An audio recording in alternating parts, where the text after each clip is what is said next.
നമസ്കാരം. റൂട്ട് ന്യൂസിലേക്ക് എല്ലാ മാന്യപ്രേക്ഷകർക്കും സ്വാഗതം.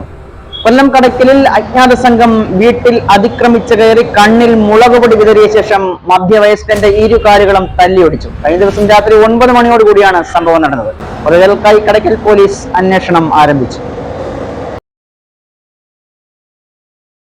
കൊല്ലം കടയ്ക്കലിൽ വീട്ടിൽ അതിക്രമിച്ച് കയറി മുളകുപൊടി വിതറിയ ശേഷം മധ്യവയസ്കന്റെ ഇരുകാലുകളും തല്ലിയൊടിച്ചു. കടയ്ക്കൽ കൊച്ചാറ്റുപുറം കൊച്ചുവിള വീട്ടിൽ 52 വയസ്സുള്ള ജോയിയുടെ കാലിലാണ് കമ്പിവടി കൊണ്ടുള്ള അടിയേറ്റത്. ഇന്നലെ രാത്രി 9 മണിയോടുകൂടി മഴ സമയത്ത് 3ഓളം അടങ്ങുന്ന സംഘം വീടിന്റെ മുൻവാതിൽ തല്ലിത്തകർത്ത് അകത്തു കിടക്കുകയും ഹാളിൽ TV കണ്ടുകൊണ്ട് കിടക്കുകയായിരുന്ന ജോയിയുടെ കാല് തല്ലിയൊടിക്കുകയുമായിരുന്നു. തൊട്ടടുത്ത റൂമിൽ ഉറങ്ങുകയായിരുന്ന 85 വയസ്സുള്ള അമ്മയായ കമലാഭായി ഹാളിൽ നോക്കുമ്പോൾ രക്തത്തിൽ കുളിച്ചു കിടക്കുന്ന മകനെയാണ് കാണാൻ കഴിഞ്ഞത്. ഇത് കഴിഞ്ഞിട്ട് ആരാണ് ഹോസ്പിറ്റലിൽ കൊണ്ടുപോകാനാണ്? ഹോസ്പിറ്റലിൽ കൊണ്ടുപോകണം അവൻ്റെ കൂട്ടുകാരൻ എൻ്റെ മോളെ മോനും കൂട്ടുകാരും കൂടിയാണ് കൊണ്ടുപോയത്. അവര് ഞാൻ ഫോണിൽ വിളിച്ച് ആരും ഞാൻ കണ്ടില്ല. അപ്പുറത്തെ കൊച്ചു എന്നാണ് പറഞ്ഞ 3 പേര് ഓടിക്കൊണ്ട് പോയിരുന്നു. സൗണ്ട് കേട്ട് ഇറങ്ങി ഇത് കഥവ് കുറ്റിയിട്ടല്ലേ ഞാൻ കിടക്കാനായിട്ട് പോയതല്ലേ. കുറ്റി വെച്ച് കിടന്നു. പിന്നെ ഞാൻ ബോഡി എണീക്കത്തില്ല.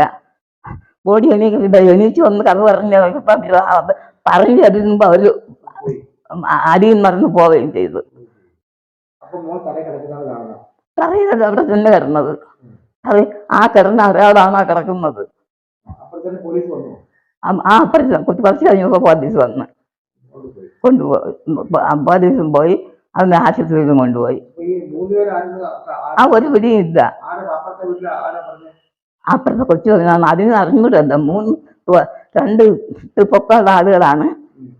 പിന്നെ ഒരാള് പൊക്കം പറഞ്ഞത് അതൊന്നും അറിയാം. അതിന് കമലാഭായി തൊട്ടടുത്തുള്ള ബന്ധുക്കളെ വിവരമറിയിച്ചതിന്റെ അടിസ്ഥാനത്തിൽ ബന്ധുക്കളെത്തുകയും കടയ്ക്കൽ പോലീസിനെ വിവരമറിയിക്കുകയും ചെയ്തു. പോലീസ് എത്തിയാണ് ജോയിയെ കടയ്ക്കൽ താലൂക്ക് ആശുപത്രിയിൽ എത്തിച്ചത്.